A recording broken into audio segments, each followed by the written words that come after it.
Hey, what's up? I'm Guy. I'm John. This is our YouTube channel. Subscribe to this channel. Give this video a like. We appreciate it. Also, podcast below in the description. Subscribe to that. Like. Well, you don't have to like that. Leave a review, but like this page. We just had a big conversation with Louis Riddick, so go check that out. Former Eagle Louis Riddick, front office. Former front office member John Middlecoff. And now former head coach of the Eagles, Doug Pederson, John. Wasn't that long ago, man. It wasn't that long ago. And now he gone. That was technically in the January and February of 2018 that they went on the playoff run, right? Yep. That's the season of 2017. Right. So when you factor in when the playoffs are, say 2018, that does not feel like that long ago. Though there have been 3 seasons since. They kept getting worse. To me, there was a curveball this season that just took it to another level. And anytime you're an offensive coach, sometimes I think you benefit from being Tomlin's and the Harbaughs. Like, wow, I'll just fire this guy. He's coaching Flacco, or he's dealing with Ben, or he's dealing with the defense. Like, I'm CEO guy, man. I got to put all these people. I don't micromanage. When you're Doug, it's like, well, he's the guy calling the plays. Right. He was there next to Foles for a reason, not giving him a pep talk. He's the play caller. Well, yeah. Right? Well, actually, Foles was the play caller in that situation. But I'm just saying, like, you as the head quarterback and the play caller, like, that's the guy always under. You could argue once you go head coach / play caller, unless you're an elite guy with an unlimited amount of equity now, like a Sean Payton or an Andy, you put more heat on yourself a little bit, just because when you're getting asked the questions, you are the guy calling the plays. And even if you're not, you're going to have a quarterback coach. Well, if you're the play caller, I view you as the number 1 quarterback coach, right? It actually kind of works against, like, Matt Nagy as an example right now. Because you can look at the Bears and go, well, they're great because of their defense. Right? You could make the case, we don't need to keep Matt Nagy to be great on defense. That's not really his baby. Now, if he's the CEO, it's like, no, look at what he did. He brought Chuck Pagano in. He was all in on the Khalil Mack trade. I mean, he's not the GM, but, right, there's so much emphasis on it. In fact, his team went to the playoffs. But you're right. You do bring more heat on yourself when you put yourself in that position. This thing was really combustible, though. And it goes to show, again, quarterback, star player contracts. You and I talk about this a lot. The NFL is not the NBA where the player really controls everything. But quarterbacks might as well be NBA. It's the closest thing to NBA players that you have in the sport, right?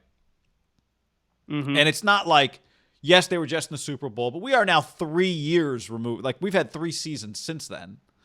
And it's been getting, I think if you looked at the trend, it's trending worse. It hasn't been getting better. Yeah. Like, that's part of this. It's trending worse. And then, I don't know if it can be saved with Carson, but I understand how you pick Carson. I think this season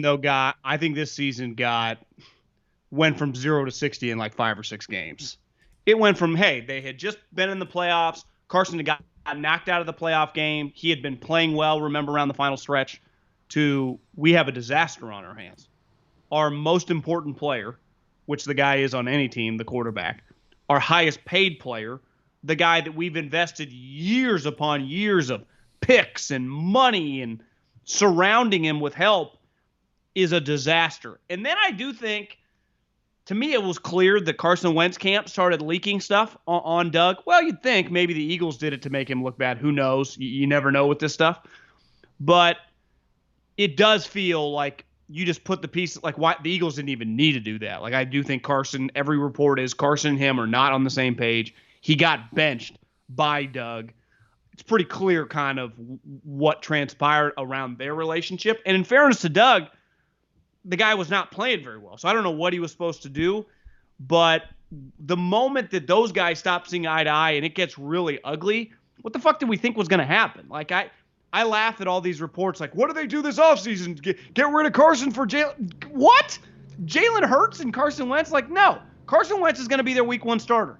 And whoever they hire for this next, like, they're going to hire an offensive coach. I'd bet $5,000 on that right now. Whoever they hire will be an offensive coach. They're not going to be like, let's bring in a CEO and you bring a coordinator. Like, no. They're hiring a guy that they believe can fix Carson Wentz. Now, is he fixable? I think there's a whole nother conversation. Like, it is a risky job, right? Yep. But I do think you'll get credit I wonder if this job is going to be unfairly kind of like everyone's going to act like it sucks. I think a lot of offensive coaches were like, wait, Carson Wentz is at a low point. I know I'm a good offensive coach. I know how talented he is. I don't think he's going to be that difficult to fix. I'll have some interactions with him. I'll get him back on whatever I do. The offense will fit him well, and we'll start rocking and rolling because you'll get immediate credit for him just playing well, even though any human that's watched football knows he has like talents. It's not like he's a talentless individual, right? No, he's a very talented individual. I mean, he has played like an MVP not that long ago in the NFL. So I think the concerns are with him, for me, would not be on the field. It's more of this other stuff that we've heard over the couple of years, like whether or not he's a leader that the locker room wants to follow. When Jalen Hurts started playing, you started getting some weird quotes. Whether or not the front office will be overly involved in, what the head coach is up to. But, there are two types of NFL head coaching jobs. Ones where you have control of the roster and ones where you have no control. Like there's no in between, right? Those are the two types of jobs you get as an NFL head coach. The one where you get hired and you pick the GM, or the one where a general manager picks you.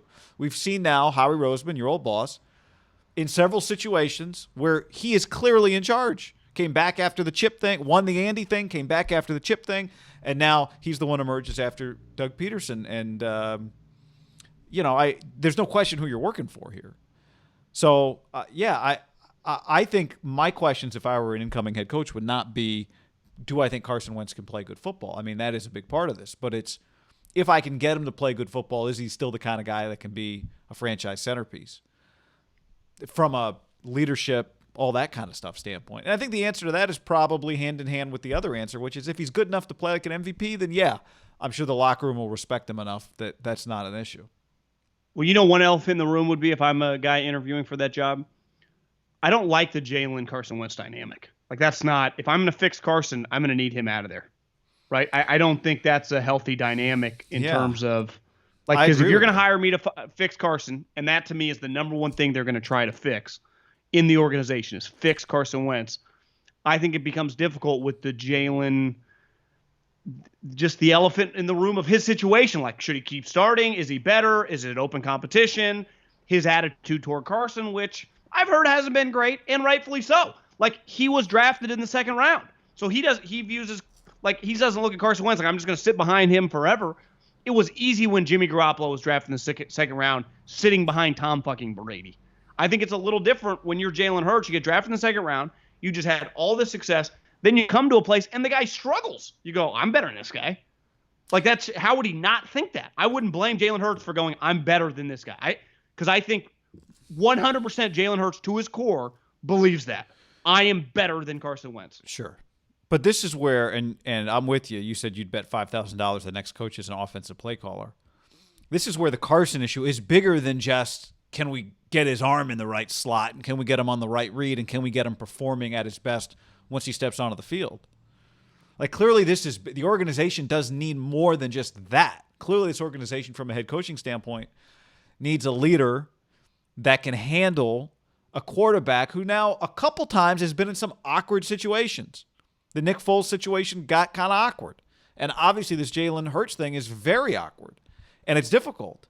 And I don't necessarily just want a guy who's going to walk in, throw up his cut-ups and go, I'm an offensive genius, this is all we need. Because clearly with Carson, you need more than that, right? You do need a really good communicator. You need somebody who is very comfortable in terms of just what they bring to the table. Like, there are some elements of head coach, CEO guy that you need for this job, because clearly this job is more than just play calling and shuttle drills and ladder steps and all that other crap. Like Carson, well, this it's a difficult city too. Yeah, I think when you factor in the market, when you factor in the importance of the franchise in that market, it's. And I kind of thought Doug Pederson had those qualities. Like, that's the he does. part. He does. Like that to me, he's not getting fired because he couldn't handle Philadelphia. He handled it fine. He didn't get fired because he's not like he couldn't talk all the time and handle all that stuff. He didn't get fired because he hasn't had he had some success. To me, he 100% got fired, not because of coaching turnover and guys he wanted to keep.